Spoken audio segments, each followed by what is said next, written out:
Hello everyone and welcome to Southridge. If this is your first time joining us in this format, we want to offer a few tips on how to make the most of this experience. Be sure to crank up the volume during the music and sing along. Don't worry, we can't hear you. Musicians, download the music charts below the video, grab your instrument and play along. For any kids participating with us, don't worry if you don't know the words or can't read the words, just sing, dance, or make music of your own. We're so happy when you join us. If English isn't your first language or you experience hearing challenges, we encourage you to turn on the closed captioning on this video or download the transcripts for this morning's message. And be sure to download the Southridge app. This is the best way to stay connected and informed about everything that's going on here at Southridge. It's completely free and super easy to use. But for the next hour, I invite you to engage with this experience just as you were with us, surrounded by a community of diverse, curious, open-minded, and inclusive people, all desiring to tap into the power and presence of God together as we worship, pray, listen, laugh, and grow. There might be some things today that we do or say that really resonate with you, and that's great. There might also be things that stretch and challenge you, and we think that's good too.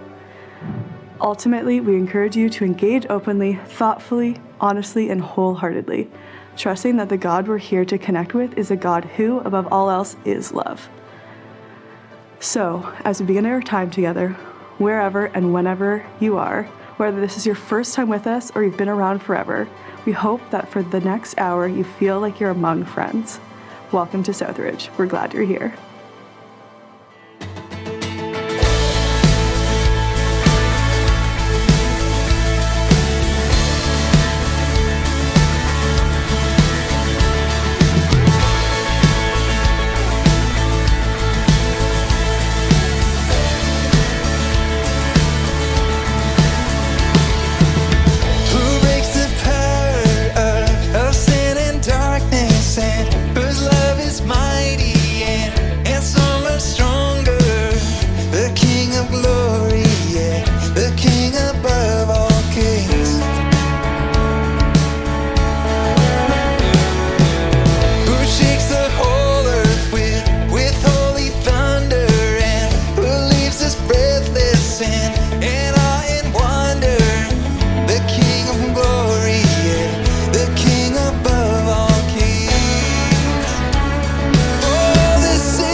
For me,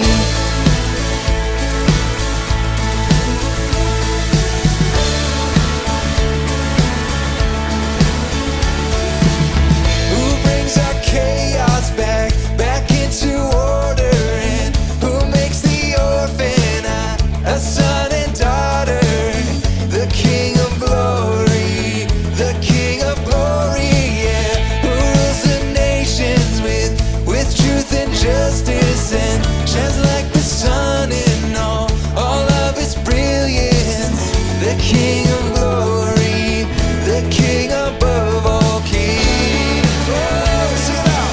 This is amazing grace. This is unfailing love, that you retain my place, that you would bear my cross, you would lay down your life, that I would be set free. Oh, Jesus, I sing for all that you've done for me. And worthy is the Lamb who was slain, and worthy is the King who conquered the grave, and worthy is the Lamb who was slain, and worthy is the King who conquered the grave. Come on. And worthy is the Lamb who was slain.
carried a burden for too long on my own. I wasn't created to bear it alone. I hear your invitation to let it all go. I see it now, I'm laying it down, and I know that I need you.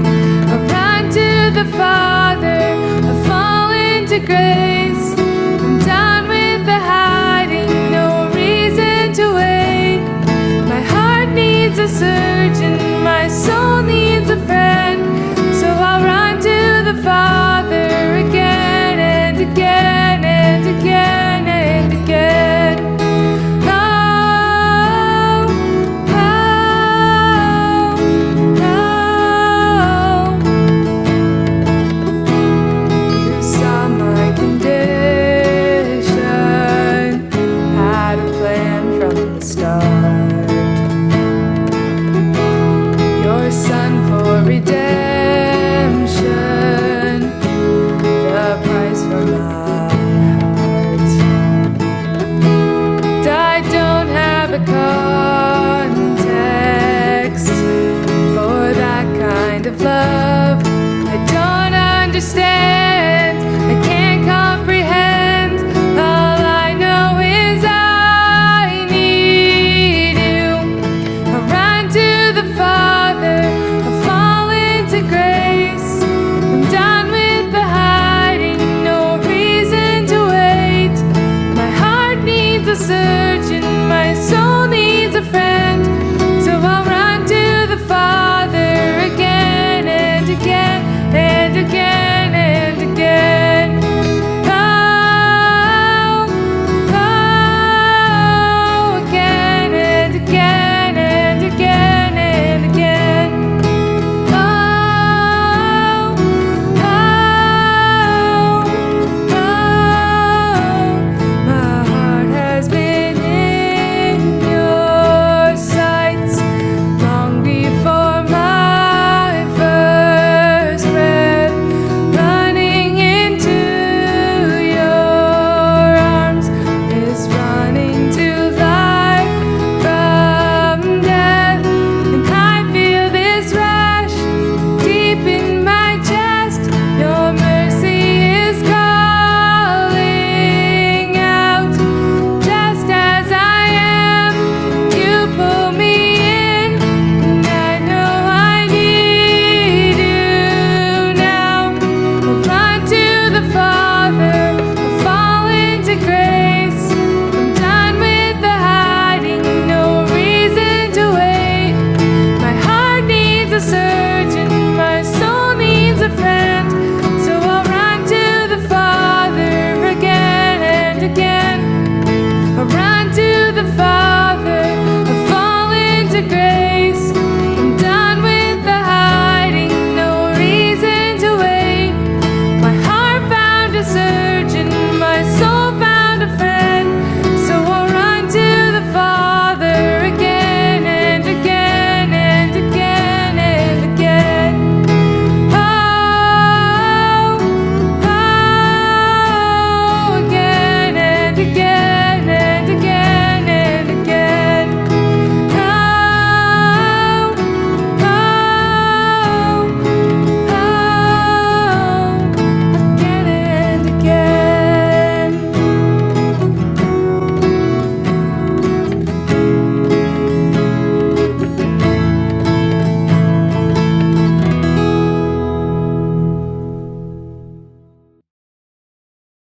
We're glad you're here. That sounded really weird.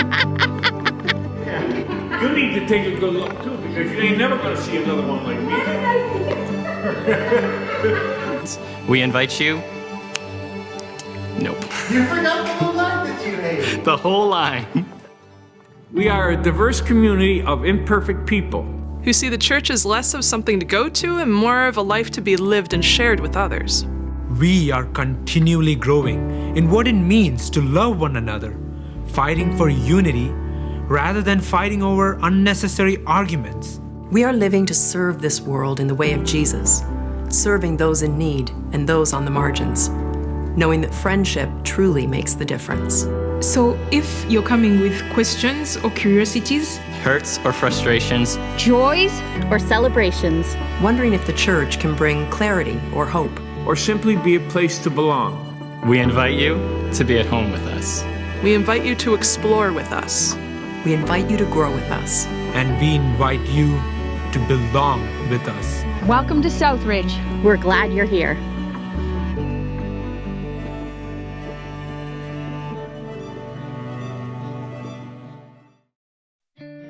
Well, hey there, my name is Carrie Jones, and I serve as one of the Vineland location pastors here at Southridge. And we're so glad that you're participating with us, and we trust that this time has already been really meaningful for you. So I'm here in our Vineland location. If you've never joined us in person at one of our physical Southridge locations, we'd love to have you consider joining us in person when you're ready and able. And while we're so grateful to have this online platform to share in this experience from wherever and whenever we find ourselves, we love it even more when we can gather together as a community. Now, if you do in fact come out, please come and say hello to myself or Nate or Carly or one of our amazing volunteers here in Vineland, and we'd love to get a small gift into your hands as a way of showing our appreciation for taking the time to come and join us in person. We also have monthly welcome lunches for anyone who's looking to learn more about our community and just want to meet some great folks over some delicious food. And you can find more out about our welcome lunches on the events section of our website. And we'd absolutely love to meet you. Now, if for whatever reason you're not able to or not comfortable with joining us in person, please know that that doesn't in any way exclude you from participating in community with us. And if you need to touch base with a pastor for any reason, simply fill out one of our Connect cards and we'd love to hear from you. Now, for those of us who call this community home, one of the ways that we practice togetherness and express our gratitude to God and our generosity to others is through our regular financial contributions. And this is one of the ways that we can invest our lives in what God is doing in and through our church family and make a difference across our region and across our world. And all of our online giving options are available on our website. And so if you're able to give this week, I invite you to do so in a spirit of love and generosity. And we thank you in advance for your faithfulness. Well, that's it from me. Now we're going to hear this week's talk together. And as we do, I invite you to remove as many distractions as possible and listen in to what God might want to be saying uniquely to you.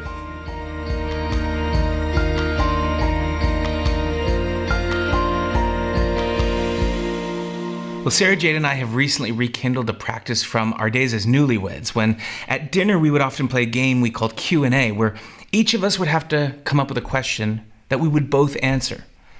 Now, in those early days of still getting to know you, they were pretty simple questions like, what's your favorite song, or where would you like to travel to? But recently, she's found an app that asks much better questions, the kind of questions that you're supposed to reflect on for a month before answering. Now, questions like, what is it about me that feels like home to you? Or what's your favorite thing about partnering in life with me?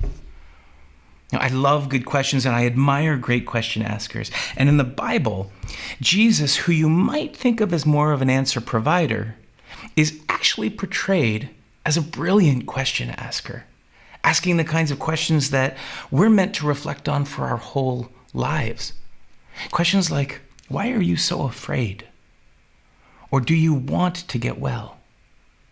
Or who do you say that I am?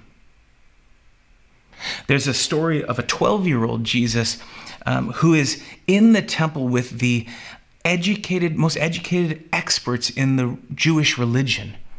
And he's captivating and mesmerizing them. It says in Luke chapter 2 that everyone who heard him was amazed at his understanding. But just a verse earlier, it tells us what they're amazed by. It says that he was sitting among the teachers, listening to them and asking them questions. Jesus wasn't wowing them with his compelling and impressive answers, but with his curious and insightful questions. And it's that kind of question asking that's at the heart of our story today as we wrap up this series on the miraculous healings of Jesus. So if you have a Bible or a Bible app, I invite you to turn to Mark chapter 10, and we're going to start in verse 46, where we find the story of Jesus' encounter with a blind man named Bartimaeus.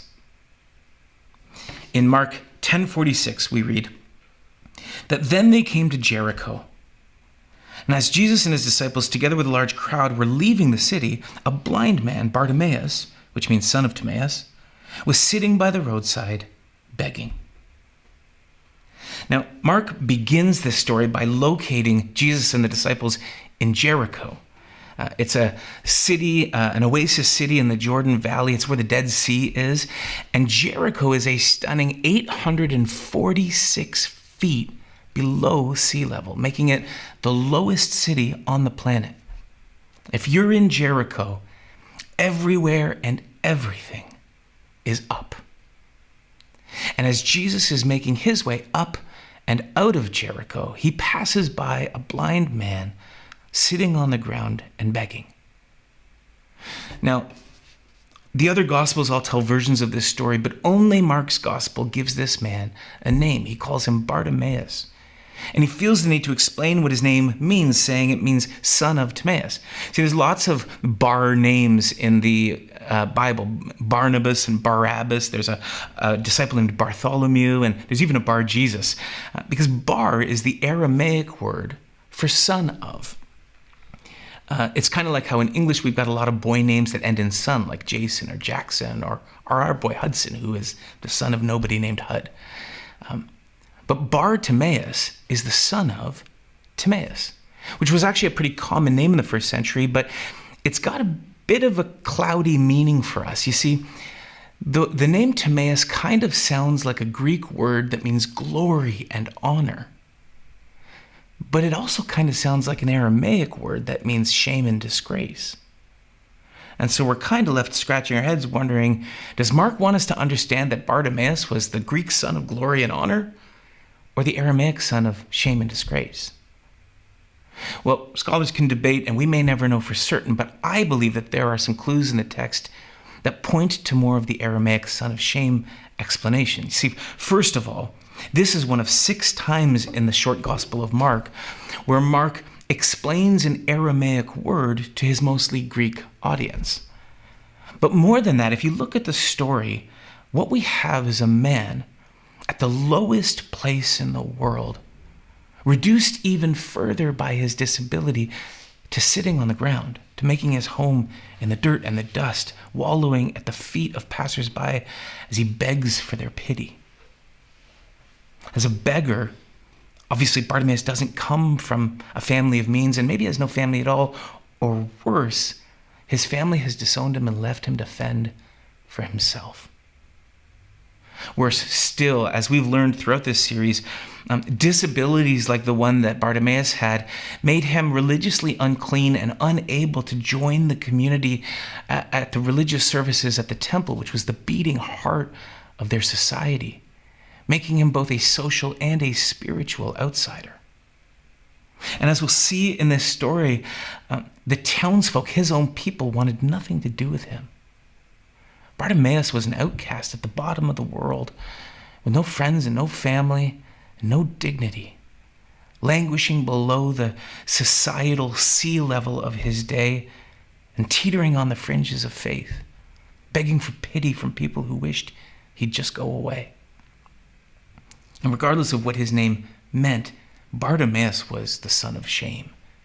And from where he sat in the Jericho dirt with his head hung low, everything and everyone else was up and out of reach. Now, there are some hints in the original language that Bartimaeus wasn't born blind, but he eventually became blind at some point in his life, and we don't know for certain, but as somebody who has struggled with vision issues from a very young age, I have a real soft spot for people in the Bible like Bartimaeus. I mean, I've often reflected that had I been born at the time of Jesus before modern medicine, I would have been one of those people sitting in the dirt begging for pity from people like you. And while I can't begin to imagine what Bartimaeus experienced in his lifetime, I'm keenly aware that but for, a difference in geography and timing, that could have been me. Well, perhaps because of a lifetime of blindness, or years of blindness, Bartimaeus had well-honed listening skills. We're told that he had heard of Jesus. And though he couldn't go up to the temple, he had overheard people in the streets discussing and debating the identity of this new miracle-working prophet from Nazareth named Jesus. And Mark tells us that when he heard that it was Jesus of Nazareth passing by, he began to shout, "Jesus, Son of David, have mercy on me." Now, by this point in Israel's story, the idea that a Messiah was going to emerge from the lineage of King David was deeply entrenched in their beliefs and their writings.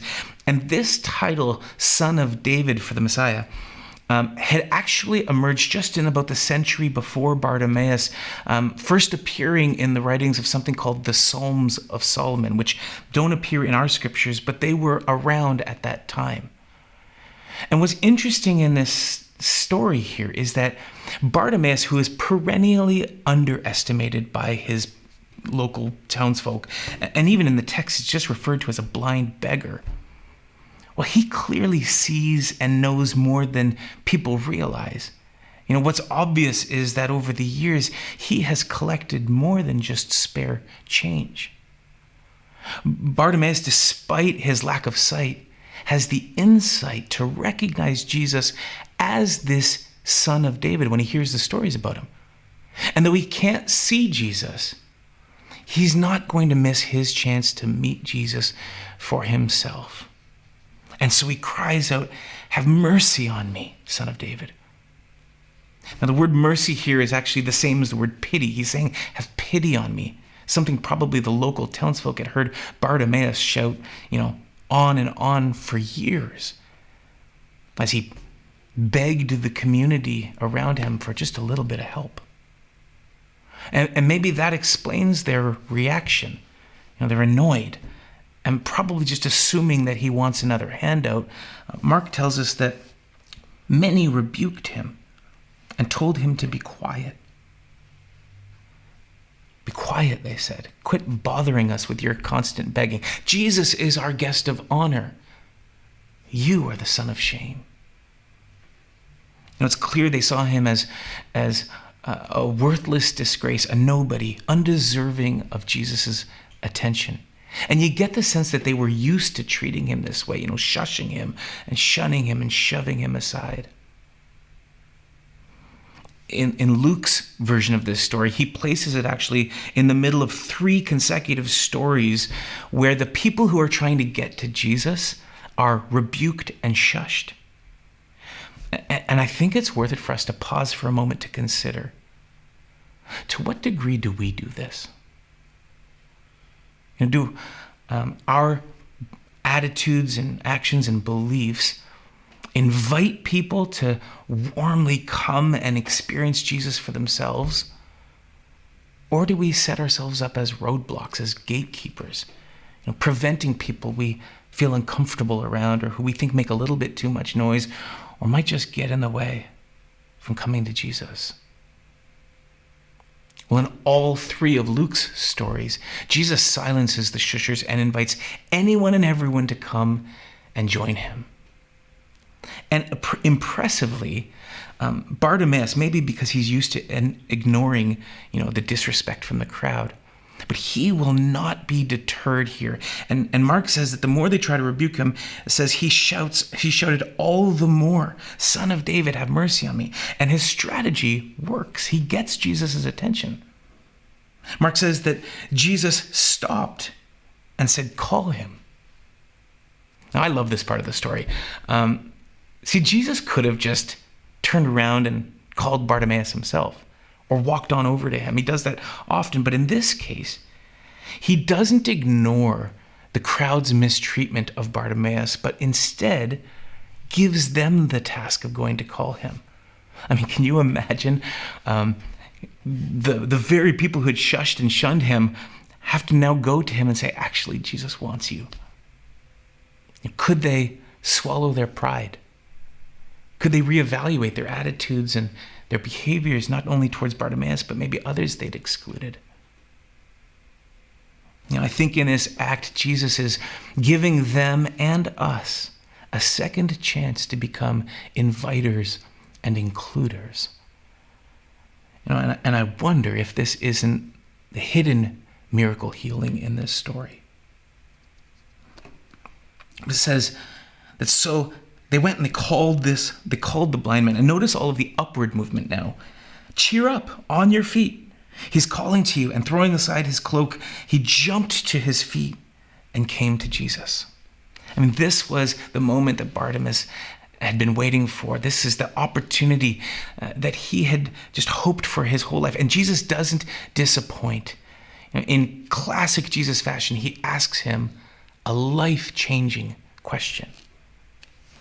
He asks, "What do you want me to do for you?" What do you want me to do for you? I mean, it might seem like a simple or even silly question. I mean, isn't the answer obvious? But I love the way that Jesus doesn't make any assumptions about what Bartimaeus wants. The crowd had done that. They thought he just wanted money, and they were wrong about him. But the first gift that Jesus gives Bartimaeus is the dignity of being able to speak for himself and to name his own need.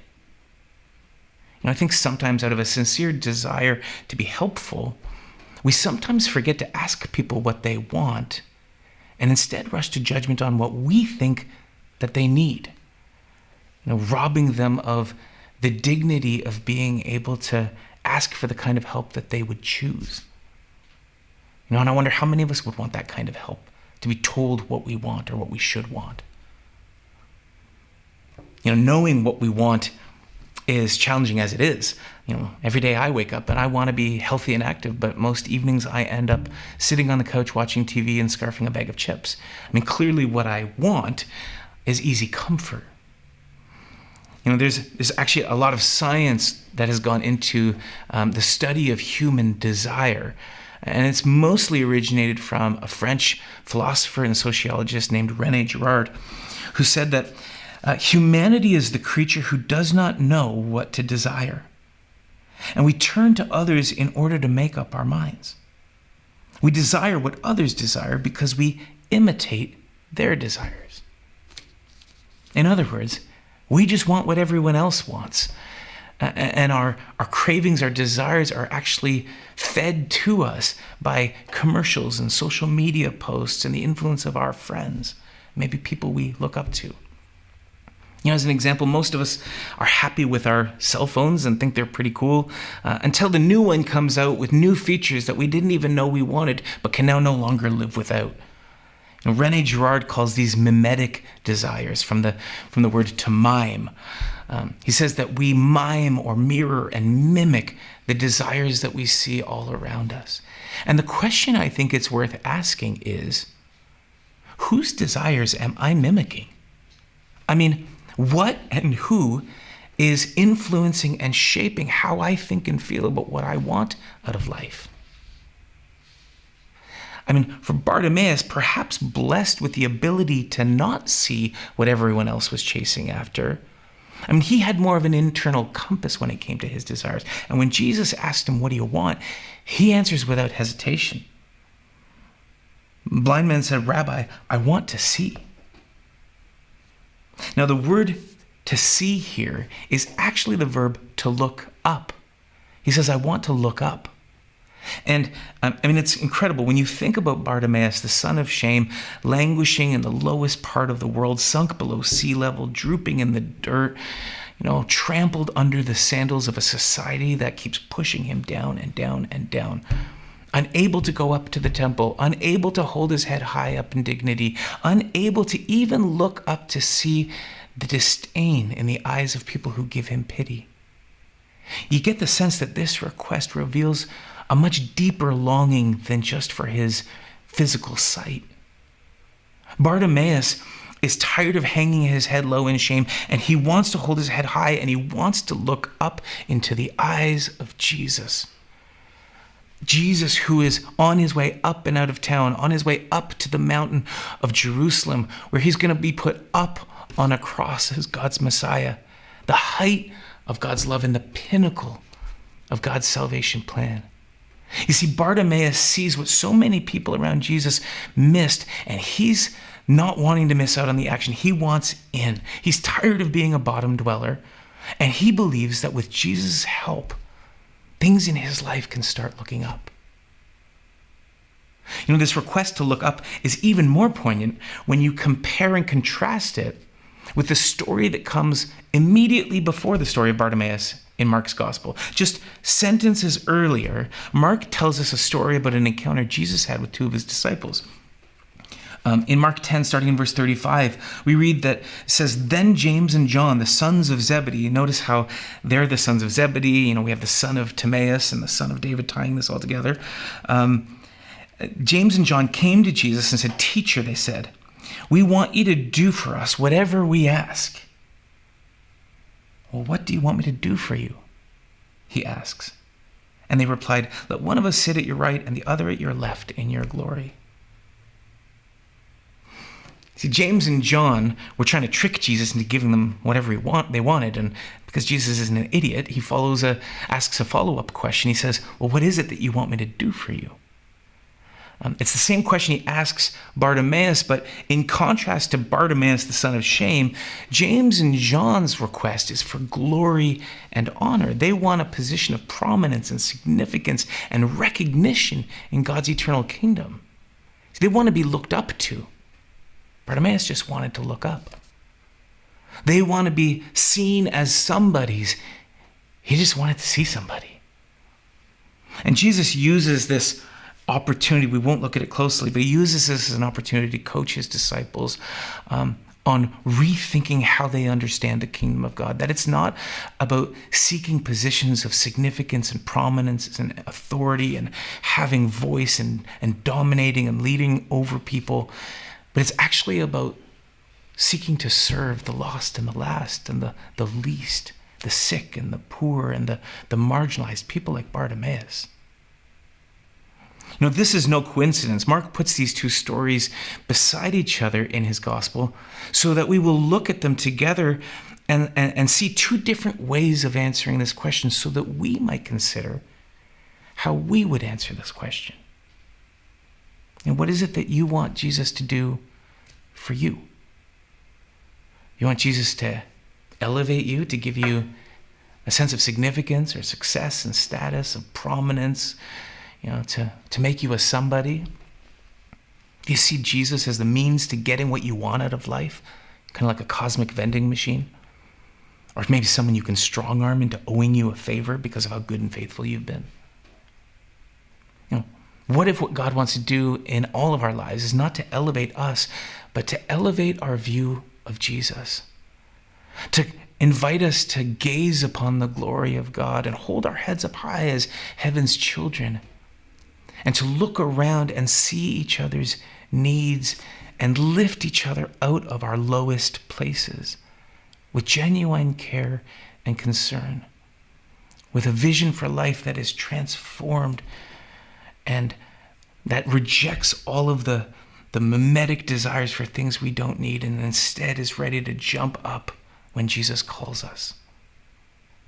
What if the greatest miracle that Jesus wants to perform in our lives is to open our eyes to see him and to see ourselves and to see the world around us through new and fresh eyes? Jesus didn't give James and John what they wanted. But when he heard the request of Bartimaeus, we're told that he says, "Go, your faith has healed you." Immediately, Bartimaeus received his sight and followed Jesus along the road. Now, there's a lot of nonsense that gets spewed about how if you pray for healing and it doesn't happen, that you didn't have enough faith. And we've already talked about this in the series, but I just want to clearly say that it is only the power of Jesus, not the strength of our faith, that heals us. You know, Jesus actually makes it very clear that if you have even the tiniest seed of faith, God can move mountains in your life. But there is something about the faith of Bartimaeus that Jesus wants to honor. And maybe it's his persistence, you know, in the face of the rebuking crowd. Or maybe it's the way he tossed his cloak aside when he heard that Jesus had called for him. Now, we skimmed over this detail earlier, but in verse 50, when Jesus sent them to call for Bartimaeus, it says that throwing his cloak aside, he jumped to his feet and came to Jesus. Now, in the first century, a beggar's cloak was essential to their survival. In fact, scholars have suggested that these cloaks were government issued as sort of a primitive welfare system, their way of identifying a legitimate and state-sponsored beggar. But more than that, your cloak was your only protection if you were houseless against the frigid desert nights in the Middle East. But by day, your cloak was how you worked. You would lay your cloak out in front of you as you begged, and people would throw things into it, and at the end of the day, you would scoop up your cloak, and that's what your begging had earned for you. Bartimaeus, by throwing his cloak aside, was actually risking making a fatal error if Jesus wasn't who he thought he was. And I wonder how many of us have that kind of faith. Faith, which doesn't mean your belief system, it actually means your ability to trust. This kind of faith or trust is about ordering our lives in a way that if Jesus doesn't come through for us, failure is guaranteed. There's no safety net, no parachute, no plan B, no backup cloak. And if we are going to experience the miraculous healing power of Jesus in our lives and in our church, we need to live with this kind of deep dependence on God that trusts that Jesus is all we need and the best thing we could ever want. That looks up and recognizes that there is nothing in this world that compares with Jesus. That sees that makes Jesus the ultimate object of our deepest desires and delight. Psalm 37 verse 4 says, "Take delight in the Lord, and he will give you the desires of your heart." Now, when I was younger, I took this as almost like a deal God makes with us. You give me your desire, your praise and worship, and I'll give you whatever you want in kind of a James and John kind of way. But as I've grown, I've come to understand that actually the things we delight in are the things we most desire. And the more we delight in Jesus, the more we begin to desire Jesus. And as God fuels that desire, Jesus becomes the desire of our heart, the thing we want most. C.S. Lewis, the author of the Narnia series, wrote that it would seem that our Lord finds our desires not too strong, but too weak. We are half-hearted creatures, fooling about with drink and sex and ambition when infinite joy is offered us. Like an ignorant child who wants to go about making mud pies in a slum because he cannot imagine what is meant by the offer of a holiday at the sea. We are far too easily pleased. I want to ask you today, are you living far too easily pleased? Have you let the world shape your wants and desires, to chase after things that you don't really need and can never really satisfy? Or is there something inside you that longs to look up and see something better and more beautiful in the eyes of Jesus? Are you and I willing to toss aside our half-hearted, lackluster, below sea level lives in order to turn to Jesus and be healed and made whole? We all need the miraculous healing of Jesus. And the question isn't whether he's willing and able. The question is, what do you want Jesus to do for you? Let's pray. Jesus, thank you for the story and the example of Bartimaeus. Thank you for his courage and his relentlessness, his faith and his trust in you. And I pray that each of us could, in reflection, consider to what degree are we living with that kind of trust in you, Jesus. I pray that you would open our eyes to see you for who you really are, and for you to become our deepest longing and desire, to live a life of closeness with you, to, like Bartimaeus, leave everything else behind and follow you on the road to where you're taking us. Jesus, would you be the desire of our hearts, we pray. Amen.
where you are, where you are.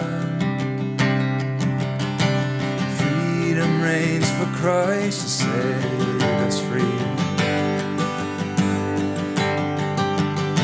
So now we decide to leave our fears behind for liberty. Yeah, with thanks held high, be glorified. Our hearts now cry.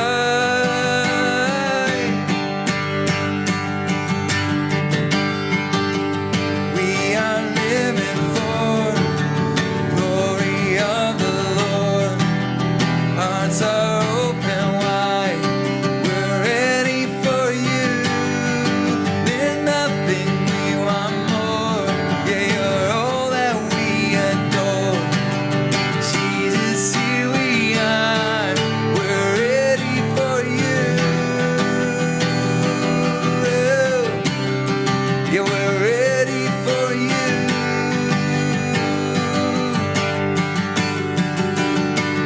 Yeah, with thanks held high, be glorified. Our hearts now cry. With thanks held high, be glorified. Our hearts now cry.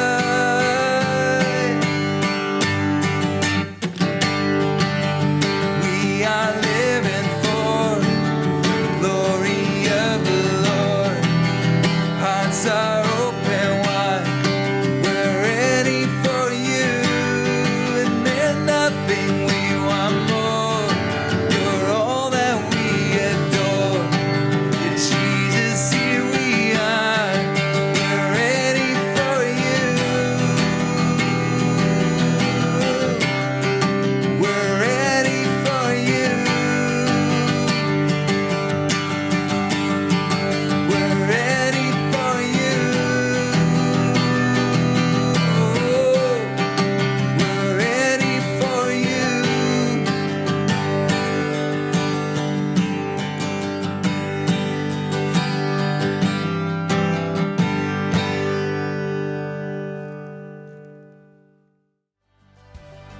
Thanks for joining us today. We hope that you felt inspired and challenged by our time together. Now we know that for what we've heard today to become reality in our daily lives, it's going to take more than 1 hour a week we spend together. It requires a moment by moment, 7 days a week commitment to practicing the way of peace and the way of Jesus. That's why we provide a host of ways to continue to lean into God's presence while we're away from each other. As always, you can click the Daily Practices button below the player for daily spiritual exercises to continue to develop the muscles we've started building today. You can also opt into the Spiritual Practices notification on our app to get those helpful reminders every morning as you start your day. If you'd like a more personal conversation with somebody about anything going on in your life, we invite you to reach out to your location pastor, who will follow up with you privately. Simply fill out our Connect card, which you can find on our website or app. That's all for now. Thanks for joining us and have a great week.